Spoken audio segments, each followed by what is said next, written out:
21 پێنجی هەموو ساڵێک لە جیهاندا بە ڕۆژی جیهانی چادا دەنرێت. دیاریکردنی ئەو ڕۆژەش بەهۆی دەستپێکی وەرزی بەرهەمهێنانی چایە لە وڵاتانەی بە بەرهەمهێنەری چادا دەنرێن.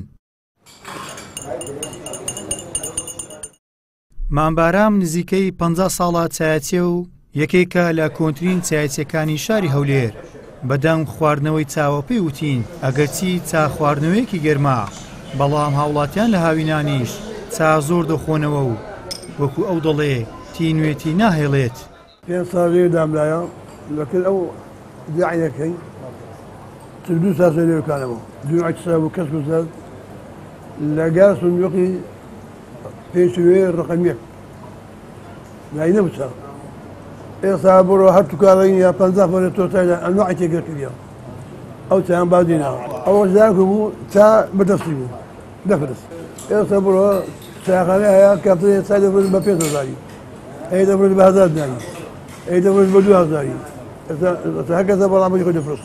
دستانە خەرج دەبێت لە مالیە دەبێت لە مالە سای دەخواتەوە قاویلانی بەسەر ئێمە مەطعەمە دوکاندارە سای لە بازاڕ دەخواتەوە بۆ دستانان سەر دەخوێت چایە شیرە قاوەی ئەوە لەدار دەخوێت ئێستا وەش پێسان نییە.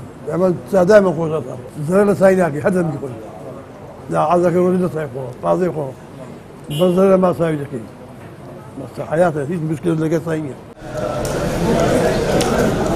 بابۆچوونی کەسانێک کە پێیان وایە هەر کەسێک هامنشینی چا نەبێ پێچا نەبێ چا سەرڕای ئەوەی تامێکی خۆشی هەیە وزە و ئارامی بە مێشک و دەرونی مرۆڤیش دەبەخشێت.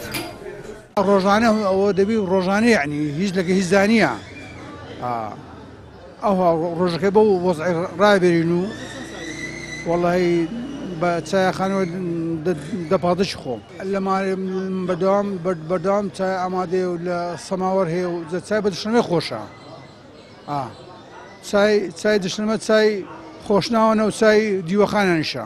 لە کنەمە شتەچی ئەوەیە بوویتە ئیدمان خۆشە چا ئەگەر شەکری زۆر تێ نەکرێ خۆشترە ئەبرە تایم چایەکەی نامینێ کەم شەکرە چ تێداوی باشترە تایم چایەکەی دەکەی و لێلانیشی فەرقەیە تەوان لە ماڕێ هەرچەند چای لێنێ ئەو بکەی فەرنیاتی پێ بکەی وەش چایخانێ دەرنایە بەزە چاخانە و مشکلە هەدە بیرێ کەم شەکربی و کەم شەکربی.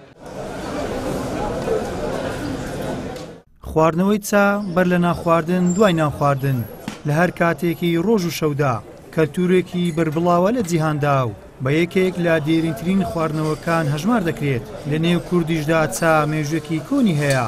زۆری چایخانەکان و جەنجاڵی چایخانەکان بەڵگەن لەسەر ئەوەی کورد و چا زۆر لە مێژە دۆستی یەکترن.